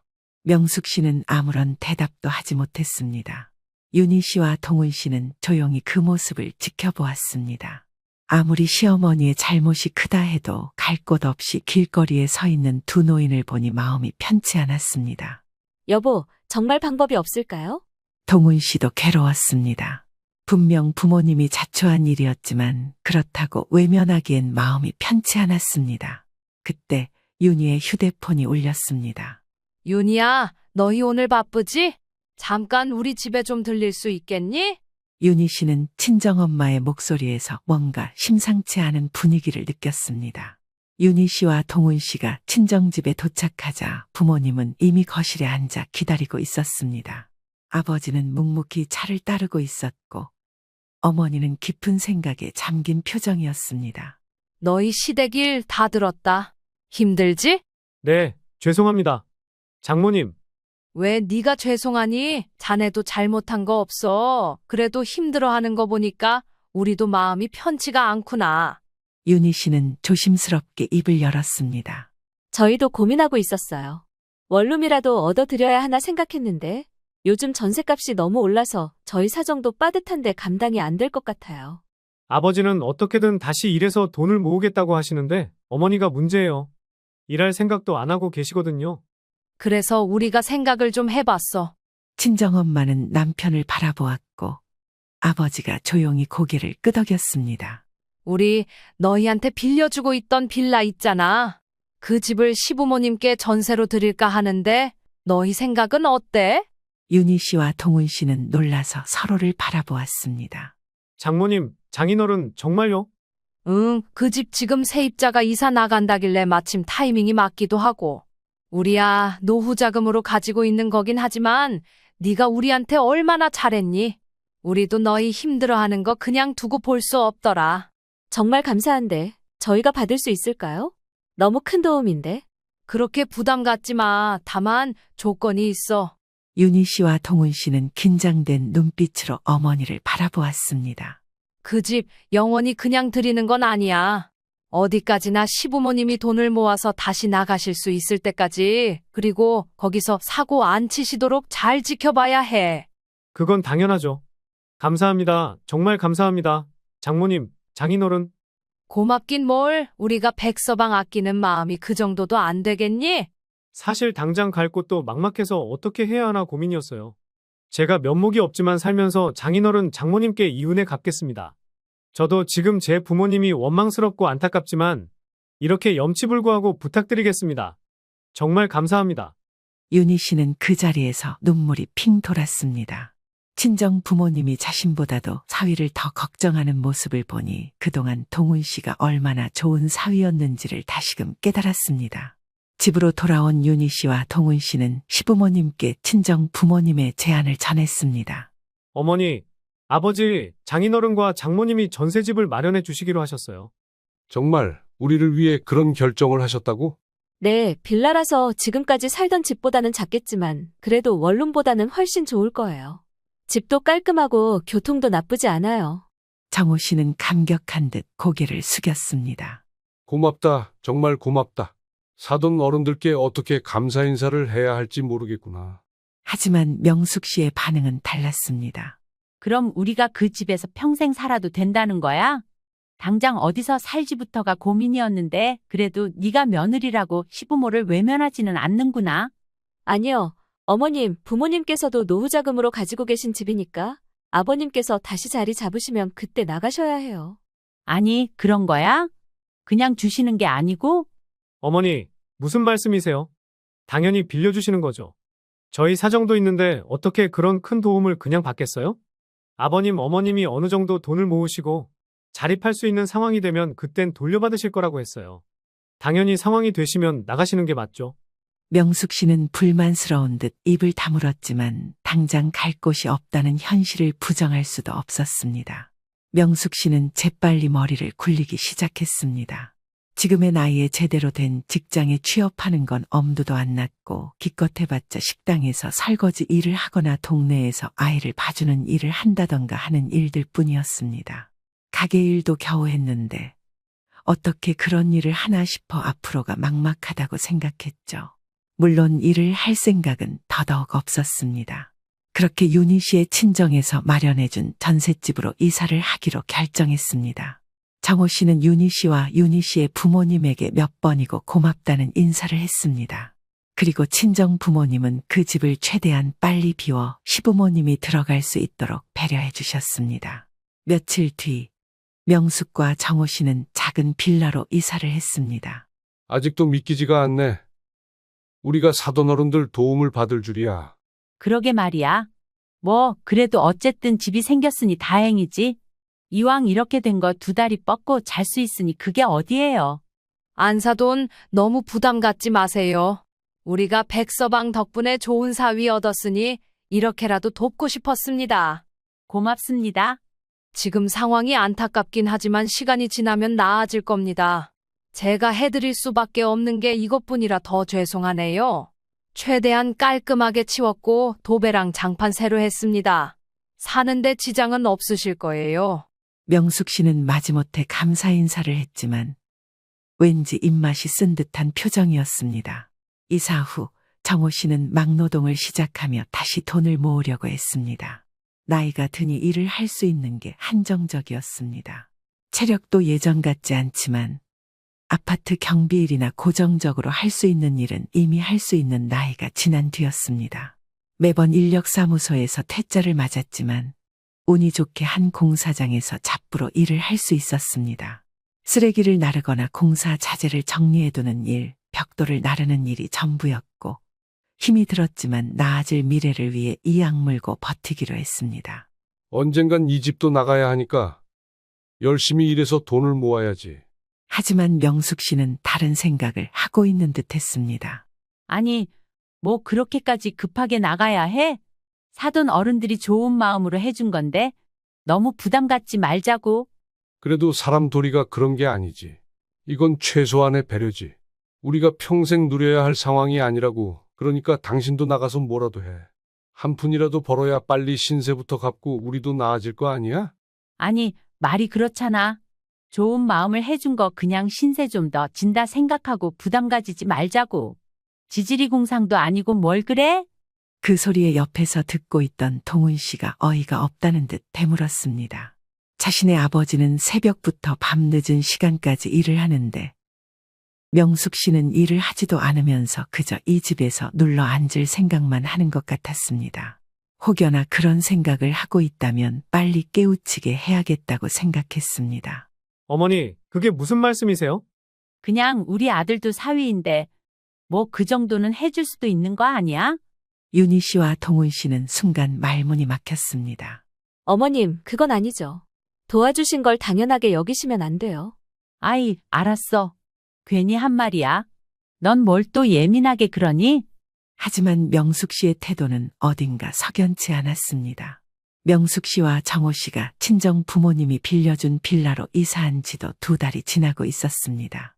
이삿 날만 해도 울면서 고맙다던 명숙이었지만 시간이 흐르면서 그녀의 태도는 점점 변하고 있었습니다. 여보, 어머님이 요즘 좀 이상하지 않아요? 어떤 점이? 뭐랄까, 처음엔 이 집에서 빨리 나가야 한다는 생각을 하시던 것 같은데, 요즘은 너무 편하게 계시는 것 같아요. 그러게 나도 느끼고 있었어.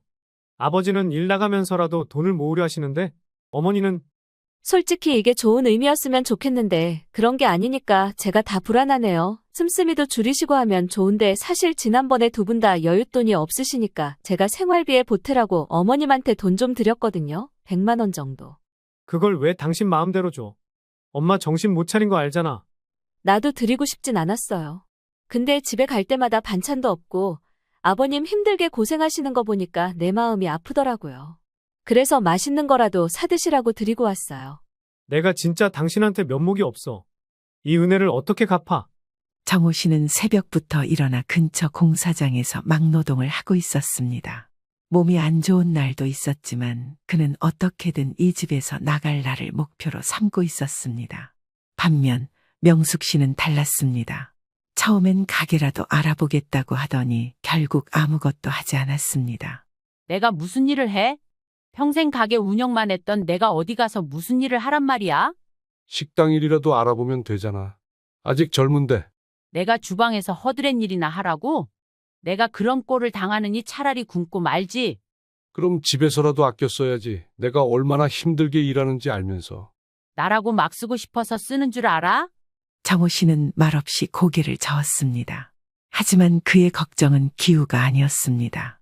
명숙 씨는 여전히 돈을 펑펑 쓰고 있었습니다. 윤희 씨는 어느 날 친정엄마와 통화를 하다가 깜짝 놀랄 소식을 들었습니다. 윤희야, 너 시어머니 이번에 일본 여행 다녀오셨다며? 네? 일본 여행이요? 그래, 우리 이웃이 시어머니랑 같은 여행사 통해서 갔다 왔대. 근데 시어머니 거기서도 명품 매장에서 쇼핑을 꽤 하셨다더라? 윤희 씨는 순간 숨이 막히는 기분이었습니다. 설마요. 엄마, 아버님이 그렇게 힘들게 일하시는데 어머님이 명품 쇼핑을 했다고요? 그래서 내가 너한테 말하는 거야. 너도 모르게 돈을 쓰고 계신 것 같아서. 윤희 씨는 전화를 끊자마자 동훈 씨에게 이 사실을 알렸습니다. 어머니가 일본 여행을 다녀왔다고. 응, 그것도 명품 쇼핑까지 하셨다고 해. 어머님 이러다간 진짜 큰일 나실 것 같아요. 당신이 진지하게 이야기 좀 해보면 안 될까? 그래야지. 근데 그럴 돈이 어디서 났을까? 동훈 씨는 즉시 시댁으로 향했습니다. 집 안으로 들어서자마자 거실에서 홈쇼핑 채널을 보고 있는 명숙 씨에게 한마디 했습니다. 그러자 깜짝 놀란 명숙 씨였습니다. 어머니, 여행 다녀오셨다면서요? 그걸 어떻게 알았니? 그게 중요한 게 아니죠. 그 돈 어디서 나셨어요? 내 돈으로 갔지. 뭐 어떠냐? 어머니, 무슨 돈이요? 아버지가 얼마나 힘들게 일하는지 아세요? 아이고, 그러니까 내가 뭐 평생 여행 한번 안 가봤냐고. 이 나이 먹고 친구들이랑 여행도 못 가면 뭐하러 살아? 그게 아니라 지금 우리 사정이 어떤데 그렇게 돈을 쓰시면 어떡하냐고요. 내가 번 돈이야? 내가 그동안 살면서 모아둔 돈이 있어서 간 거야? 너희한테 손 벌린 것도 아닌데 왜 그렇게 화를 내니? 아버님이 카드빚 갚느라 고생하시고 집을 마련하려고 노력하시는 동안 어머니는 여행 가셨잖아요. 너까지 나한테 잔소리할 거야? 나는 내가 하고 싶은 거 하면서 살 거야. 더 이상 가난하게 사는 건 싫다고. 진짜 현실 좀 직시하세요. 돈 한 푼이 아쉬운 상황에 일본 여행이라니요. 정신 좀 차리세요. 왜 이렇게 철이 없으시냐고요. 이놈의 자식이 엄마한테 못하는 말이 없어? 내가 널 그렇게 키웠어? 내 인생 내가 살겠다는데 무슨 상관이야? 그리고 이 나이 먹어서 그 정도도 못하고 사니? 그날 밤 동훈 씨는 어머니와 말이 통하지 않는다는 걸 깨달았습니다. 며칠 뒤 정호 씨는 피곤한 얼굴로 윤희 씨 부부를 찾아왔습니다. 명숙 씨는 외출을 했는지 함께 오지 않았고 유독 어두운 표정의 정호 씨만 자리했습니다. 정호 씨는 식사를 하며 무언가 부탁을 할 듯 머뭇머뭇거렸습니다. 미안하다. 혹시 이번 달 카드값 좀 빌려줄 수 있겠니? 카드값이요? 아버님, 무슨 일이세요? 사실 네 엄마가 카드로 이것저것 사면서 이번 달 카드값이 너무 많이 나왔어. 내가 번 돈으로는 도저히 감당이 안 되더구나. 이번 달에 번 돈을 다 쏟아부어도 한참이나 모자라. 카드 한도를 줄여놓아도 그새 전화해서 늘려놓고. 아버님, 저희도 사정이 빠듯해서. 알지? 나도 안다. 그래서 이 얘기를 하기가 너무 미안했는데. 순간 화가 난 윤희 씨가 정호 씨에게 되물었습니다. 아버님, 어머님이 어디에 그렇게 돈을 쓰셨대요? 옷이랑 가방이랑 얼마 전에는 300만 원짜리 TV도 사더라고. 뭐요? TV요? 윤희 씨는 더 이상 참을 수 없었습니다. 어머님이 돈이 없다고 하시면서 그런 걸 사셨다고요? 그래서 내가 말리려고 했는데 명숙이가 또 난리를 쳤어. 아버님, 죄송한데요. 이건 저희가 도와드릴 수 있는 문제가 아닙니다. 어머님이 바뀌시지 않으면 이 상황은 계속 반복될 거예요. 정호 씨는 힘없이 고개를 끄덕였습니다. 알겠다. 이젠 더 이상 명숙에게 휘둘리지 않도록 해볼게. 그 카드 아버님 명에 맞으시죠? 그렇지. 내가 일전에 가게 시작하면서 만들어둔 거야. 네 시어머니한테 생활비에 보태라고 줬는데 저렇게 펑펑 써댈 줄은 몰랐어. 이제 좀 괜찮아졌나 싶었는데 등골이 휜다는 말이 이럴 때 쓰는 건지 몰랐네. 미안하다. 죄송한데요. 아버님, 일단 집에 가 계세요. 제가 며칠 뒤에 따로 연락드릴게요. 카드값 내는 날이 언제세요? 매달 말일이야. 그래서 너희한테 미리 부탁 좀 하려고 했다. 제가 그럼 조만간 따로 찾아뵐게요. 어머님한테는 아무 말 마시고요. 저희도 일단 상황 파악을 좀 해봐야 할 것 같아서요. 그래, 고맙다. 하지만 그날 밤 윤희 씨는 집으로 돌아와 한참 동안 생각에 잠겼습니다. 그리고 불길한 예감을 떨칠 수 없었습니다. 며칠 뒤 윤희 씨의 예상은 현실이 되었습니다. 친정엄마에게서 다급한 전화가 걸려왔습니다. 윤희야, 너 시어머니 그동안 관리비 안 내셨던 거 알았니? 네? 무슨 말씀이세요? 너희 시어머니가 관리비를 안 내서 네 아버지가 대신 내고 계셨다더라. 그게 무슨 말이에요? 그까짓 관리비 얼마 되지 않아서 신경 안 쓰고 있었는데 처음 한 달만 내시고는 그 뒤로 쭉 안 내셨던 모양이야. 그걸 네 아버지가 계속 내고 있었고 네 아버지 성격 알잖아. 남한테 싫은 소리 못하는 거. 진짜 돈 몇 푼 가지고 생색내는 건 아닌데 너희 시어머니 정말 너무한 거 아니니? 윤희 씨는 주먹을 꽉 쥐었습니다. 엄마, 정말 죄송해요. 저희가 당장 해결할게요. 아니, 너희가 미안할 게 뭐니? 안 사돈이 너무하는 거지. 너희 아버지도 한계가 있으셔서 이제 더는 못 내겠다고 하시네. 이번에 퇴직하고 나서 우리도 노후 대책 세우느라 돈이 빠듯하거든. 물론 사돈들보단 상황이 낫긴 하지만 계획이라는 게 있으니까. 일단 알았어요. 죄송해요. 제가 바로 알아보고 해결할게요. 윤희 씨는 전화를 끊고 바로 동훈 씨를 불렀습니다. 여보, 엄마한테 전화 왔는데 어머님이 지금까지 관리비를 계속 안 내셨다네? 아버님이 매달 어머님한테 생활비 드린다고 하지 않았어? 그렇지. 지금까지 안 내셨을 리가 없는데 그럼 어머니가 아버지한테 받은 돈을 다 어디다 쓰신 거야? 그거야, 아버님 몰래 또 형한테 보낸 거겠지. 아니면 쇼핑하셨거나. 윤희 씨와 동훈 씨는 한숨을 쉬었습니다. 이제 더 이상 이대로 놔둘 수는 없었습니다. 우리 어머님이랑 이야기 좀 해야겠어. 그래, 이제 정말 끝장을 봐야 해. 그날 밤 윤희 씨와 동훈 씨는 결심했습니다. 윤희 씨와 동훈 씨는 시어머니 명숙 씨의 씀씀이가 점점 심해지는 걸 보며 더 이상 좌시할 수 없었습니다. 카드빚이 계속 쌓이고 관리비조차 내지 않아 친정부모님이 대신 부담하는 상황이 반복되고 있었습니다. 그날 밤 동훈 씨는 아버지 정호 씨에게 전화를 걸었습니다. 아버님, 어머니랑 이야기 좀 해야겠습니다. 더 이상 이대로 둘 수 없어요. 그래, 나도 더는 못 참겠다. 이제 한계야. 정호의 목소리는 지친 기색이 역력했습니다. 그는 막노동까지 하며 돈을 모으려 했지만 명숙이 그 돈을 흥청망청 써버리는 바람에 가게는 여전히 바닥을 치고 있었습니다. 더군다나 지난번 카드빚을 감당하지 못할 때 윤희 씨가 몇 번이나 갚아준 적이 있었지만 밑빠진 독에 물을 붓는 거나 다름이 없었습니다. 다음 날 윤희 씨와 동훈 씨는 시댁으로 향했습니다. 거실에서 TV를 보고 있던 명숙 씨는 윤희 씨와 동훈 씨가 심각한 표정으로 들어서자 눈살을 찌푸렸습니다. 아니, 또 뭐 때문에 이렇게들 심각해? 어머니, 관리비 안 내셨어요? 관리비? 아, 그거 좀 밀렸더라. 근데 뭐, 나중에 내면 되잖아. 어머님, 나중에가 아니라 이미 몇 달째 밀리셨대요. 그래서 저희 부모님께서 대신 내주셨다고 하시더라고요. 첫 달에만 한 번 내시고 지금까지 한 번도 안 내셨더라고요. 몇 달 밀린 게 아니라요. 그걸 저희 아버지가 내고 계셨고요. 뭐, 사돈이? 아니, 그걸 왜 내? 그걸 저희가 묻고 싶어요.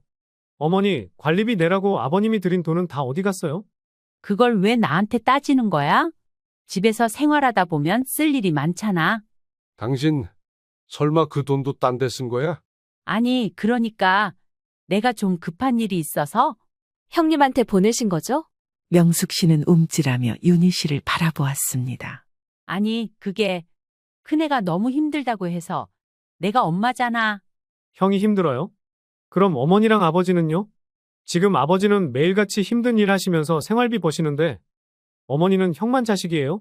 너까지 왜 그래? 형은 가족이잖아. 그럼 아버님은 가족이 아니세요? 어머님이 돈을 그렇게 쓰시는 바람에 아버님이 힘들게 벌어도 돈이 남지를 않잖아요. 너희는 아직 젊잖아. 너희는 돈 벌 기회라도 있지.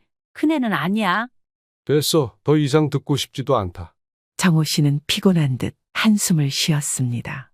나는 이제 정말 지쳤어. 당신이 나를 뭘로 보는지 모르겠지만 난 더 이상 당신이랑 못 살겠다. 뭐? 이혼하자. 순간 명숙 씨의 얼굴이 하얗게 질렸습니다. 여보, 그게 무슨 말이야? 내가 지금까지 당신이랑 어떻게 살아왔는데. 그래. 내가 당신이랑 어떻게 살아왔는지 곰곰이 생각해봤는데 이제 그만해야겠더라. 정호 씨는 손을 떨며 말을 이었습니다. 당신이 큰아들 챙기느라 우리 집이 망했고 당신이 돈을 펑펑 써서 우리가 이렇게 된 거야. 그래도 난 참았다. 남편이니까, 가족이니까. 하지만 이젠 못 참아. 아니, 내가 무슨 큰 죄를 졌다고 그래. 당신이 큰 죄를 졌다고 생각 안 하니까 문제지. 나한테는 뭐 하나라도 미안한 줄 알았어. 내가 어디까지 참아야 하는 건데. 명숙 씨는 말문이 막혔습니다. 난 더 이상 당신한테 내 돈을 쓸 수 없어. 내 인생을 더 망치고 싶지도 않고. 당신 정말 이혼할 거야? 그래, 내일 당장 변호사 사무실부터 가볼 거다. 명숙 씨는 믿을 수 없다는 표정을 지었습니다. 당신 지금 감정적으로 그러는 거잖아. 좀 진정하고 다시 생각해봐. 진정할 것도 없어. 난 이미 오래전부터 생각하고 있었어. 그래도 언젠간 괜찮아지겠지 싶었어. 젊었을 때야 그럴 수 있으니까 그렇다 쳐. 내가 잘 벌었으니까. 그런데 살면서 그게 아니면 당신도 현실을 좀 직시하고 형편에 맞춰줘야 되는데 한 번이라도 그런 적 있어. 사업 망하고 가게가 잘 돼서 금방 회복할 수 있었지. 당신한테 부족하게 해준 건 없다고 생각해. 근데 상황이 이렇게 됐음에도 불구하고 반성하거나 미안해하는 구석은 하나도 없고 오히려 그게 치닫고 있잖아. 내가 병신이야. 밖에서 새벽부터 밤늦게까지 뼈 빠지게 고생해서 당신한테 돈 가져다 주면 그걸로 생활비를 해야지. 어떻게 그걸 당신 유흥이랑 말도 안 되는 곳에 돈을 갖다 바치고 있어. 나 같으면 이렇게 사는 거 지긋지긋해서라도 아끼고 모으겠어. 사돈어른들 그리고 애들 앞에서 부끄럽지도 않냐 이거야. 정호 씨는 단호한 어투로 명숙 씨에게 그동안 다 하지 못했던 말을 쏟아부었습니다. 그 말에 명숙 씨는 아무 말도 못했습니다. 못난 꼴 보여서 미안하다. 너희들도 피곤할 텐데 집에 가서 쉬어라. 나도 오늘 저녁에 짐 싸서 나가련다. 더 이상 네 엄마랑 마주하기도 싫구나. 그렇게 정호 씨는 옷가지를 몇 개 챙겨 집을 나섰습니다. 어디서 지낼 것이냐 물어보니 현장에서 친해진 동료가 함께 지내자고 제안을 했다고 했습니다. 옮겨 다니며 일을 해야 했기에 그 또한 나쁘지 않았죠. 아쉬운 마음을 뒤로하고 집으로 돌아온 윤희 씨는 친정엄마에게 이 모든 상황을 전했습니다. 뭐, 시아버님이 이혼을 결심하셨다고. 네, 엄마. 아버님이 이제 정말 못 참겠다고 하시더라고요. 그럼 이제 네 시어머니 혼자 그 집에서 살겠다는 거야? 아마 그러려고 하겠죠. 안 되겠다. 내가 직접 이야기해야겠어. 그날 저녁 영미 씨는 시댁으로 향했습니다. 안사돈, 우리 이제 이 얘기를 정리해야겠어요. 사돈, 갑자기 무슨. 우리 집에서 나가주세요. 명숙 씨는 깜짝 놀랐습니다. 아니, 사돈. 갑자기 이러시면 제가 어디로 가라고요? 그건 안사돈이 생각할 문제예요. 우리가 도와준 건 최소한의 의리였지. 영원히 그 집에서 사시라고 한 게 아니었어요. 너무하시네요. 사돈이 그래도 사위 덕에 그 집 빌려줬으면서. 그럼 그 덕을 갚아야지요. 그런데 안사돈은 우리한테 패만 끼치셨잖아요. 더는 못 참아요. 정말 나가라는 거예요? 네, 한 달 드릴게요. 그 안에 정리하세요. 사돈, 제발. 제발은 저희가 하고 싶어요. 안사돈이 저희 덕에 얼마나 편하게 사셨는지 아세요? 그런데도 생색 낸다고 하셨죠? 이제 저희도 생색 그만 내려고요. 명숙 씨는 얼굴이 하얗게 질렸습니다. 아니, 그래도 가족인데 이렇게까지 할 필요가 있어요? 어머님, 그 말 하실 자격 없으세요. 저희 부모님이 어머님을 어떻게 도와드렸는데요? 어머니, 한 달 드릴 테니까 집 알아보세요. 너희까지 날 버리는 거야? 버리는 게 아니에요. 어머니가 저희를 버린 거죠. 명숙 씨는 더 이상 아무 말도 할 수 없었습니다. 한 달이라는 시간이 주어졌지만 윤희 씨와 동훈 씨는 명숙이 제때 나갈 거라 생각하지 않았습니다. 이제 남은 것은 최후의 방법뿐이었습니다. 그리고 그 마지막 순간이 다가오고 있었습니다. 윤희 씨와 동훈 씨가 시어머니 명숙에게 집에서 나가라는 최후 통첩을 한 지 며칠이 지났지만 명숙 씨는 아무런 조짐도 보이지 않았습니다. 여전히 빌라에서 버젓이 생활하며 오히려 더욱 당당해 보였습니다. 여보, 어머니가 이사 준비를 전혀 안 하시는 것 같아. 그럴 줄 알았어. 한 달이라는 시간이 지나도 분명 그대로 계실 거야. 아버지는 이미 집을 나가셨는데 어머니는 정말 혼자 여기 남을 생각이신 건가? 그냥 버티면 우리가 어떻게든 해줄 거라고 생각하는 거겠지. 항상 그렇게 살아오셨으니까. 동훈 씨는 지친 듯 깊은 한숨을 내쉬었습니다. 이 상황을 해결하려면 보다 강경한 조치가 필요하다는 걸 두 사람 모두 알고 있었습니다. 그때 윤희 씨의 휴대폰이 울렸습니다. 윤희야, 너 지금 어디니? 엄마, 저 집에 있어요. 무슨 일이세요? 어디 좀 보자. 할 얘기가 있어. 윤희 씨는 단번에 감을 잡았습니다. 어머니가 이렇게 급하게 연락할 때는 반드시 중요한 일이 있기 마련이었습니다. 윤희 씨와 동훈 씨가 친정집에 도착하자 영미는 차분한 표정으로 두 사람을 맞이했습니다. 하지만 그녀의 손에는 두툼한 서류 봉투가 들려 있었습니다. 엄마, 무슨 서류예요? 이거 빌라 계약서야. 계약서요? 그래, 원래 네 시부모님이 계시는 동안은 새 세입자를 안 받으려고 했는데 더는 안 되겠다 싶어서. 엄마, 설마. 그래, 새 세입자 구할 거야. 당장 부동산에 내놓을 거다. 솔직히 말해봐. 니네 시어머니 집 나갈 준비하고 있니? 아니요. 전혀요. 이사할 계획도 없고 당장 어디로 갈 생각도 없으세요. 그냥 계속 여기서 버티실 거예요. 그러면 더더욱 안 되겠지. 우리는 한 달이라는 시간을 줬어. 하지만 저쪽에서 그걸 지킬 생각이 없다면 우리가 더 이상 기다려줄 필요도 없는 거야. 백서방한테는 미안하지만 나도 이럴 수밖에 없어. 두 사람을 위해서라도 이렇게 해야 해. 이렇게라도 하지 않으면 안사돈 정신 못 차리셔. 윤희 씨는 어머니의 단호한 태도에 가슴이 먹먹해졌습니다. 이 모든 일이 결국 이렇게까지 오게 될 줄은 몰랐습니다. 하지만 이것이 최선의 선택이라는 걸 그녀도 잘 알고 있었습니다. 그날 저녁 윤희 씨와 동훈 씨는 다시 빌라를 찾았습니다. 그리고 명숙에게 직접 이 사실을 전하기로 했습니다. 어머니, 저희가 드릴 말씀이 있어요. 뭔데 또? 요즘 들어 자꾸 나한테 화풀이 하는 것 같네. 그게 아니라 저희 부모님이 빌라를 새로 계약하기로 하셨어요. 뭐? 곧 부동산에 매물로 내놓을 거예요. 그러니까 어머니도 이제 이사 준비를 하셔야 해요. 명숙 씨의 얼굴이 새하얗게 질렸습니다. 너희 장모가 진짜 그렇게 말했어? 네, 직접 말씀하셨어요. 이건 아니지. 내가 여기서 얼마나 정들고 살았는데 이렇게 하루아침에 쫓아낸다고? 처음부터 영원히 여기 계실 수 있는 게 아니라고 말씀드렸어요. 어머니, 아니, 그래도 사위가 내 아들이나 다름없다면서 어떻게 이렇게 매정할 수가 있어? 그건 어머님이 우리 부모님께 최소한의 예의를 지켰을 때나 가능한 일이죠. 그런데 어머님은 지금까지 어떻게 하셨어요? 카드빚을 갚아주셨나요? 관리비를 제대로 내셨나요? 아버님이 힘들게 번 돈을 아껴 쓰셨나요? 아니잖아요. 그럼 우리가 더 이상 어머님을 받으려야 할 이유가 뭐예요? 맞아요. 어머니, 이건 우리가 너무한 게 아니라 어머니가 우리 가족을 너무 힘들게 하신 결과예요. 명숙 씨는 아무런 대답도 하지 못했습니다. 명숙 씨는 처음에는 화를 내다가 이내 태도를 바꾸었습니다. 그래, 알겠어. 그러면 나도 이사 준비할 테니까 조금만 더 시간을 줘. 2달만. 안 돼요. 저희는 이미 한 달이나 시간을 들였어요. 부동산에 이미 내놓기로 했어요. 어머니, 새 세입자가 정해지면 바로 나가셔야 해요. 너희까지 날 내쫓으면 난 정말 갈 데가 없단 말이야. 어머님, 그건 저희가 해결해드릴 문제가 아니에요. 형한테 연락이라도 해보세요. 너희 형은 연락 안 받아. 그러면 어머니가 직접 해결하세요. 저희 부모님 호의에 기대서 사는 것도 여기까지예요. 명숙 씨는 이제 더는 변명할 수 없다는 걸 깨달은 듯 했습니다. 며칠 후 명숙 씨는 여전히 짐을 싸지 않고 있었습니다. 윤희 씨와 동훈 씨는 그녀가 끝까지 버티려고 한다는 걸 직감했습니다. 여보, 어머님이 이대로 안 나가시면 어떻게 하지? 방법이 없지.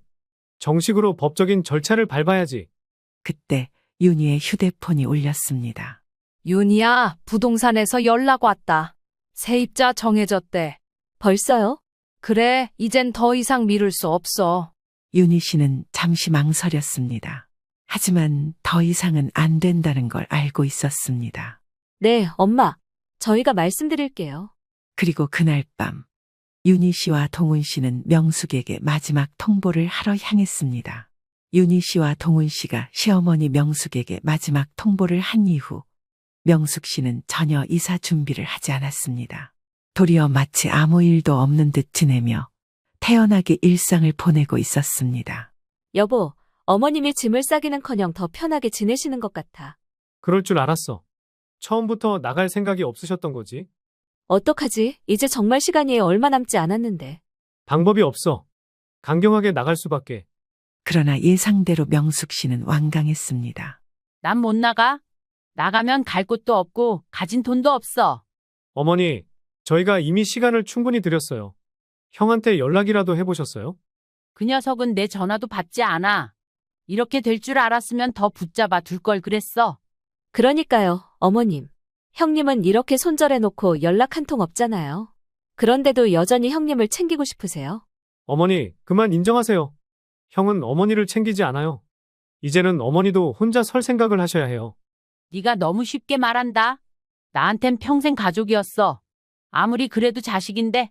그 자식이 어머니를 버렸잖아요. 그런데 왜 저희한테까지 피해를 주시냐고요? 명숙 씨는 입을 다물었습니다. 며칠 뒤 친정엄마 영미는 다시 윤희에게 연락을 했습니다. 윤희야, 시어머니 아직도 짐 안 싸셨다며?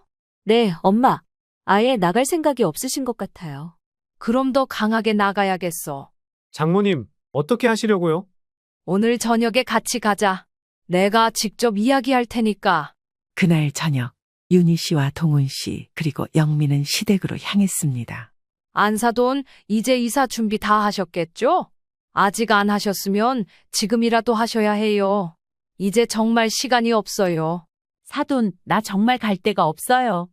그건 안사돈이 생각해야 할 문제예요.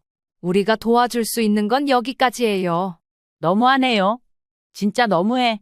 안사돈, 우리가 왜 이러는지 정말 모르세요? 우리 가족을 힘들게 한 게 누군데요? 그렇게 아들한테 퍼주고 사위한테도 생색만 내는 사람이 누구였어요?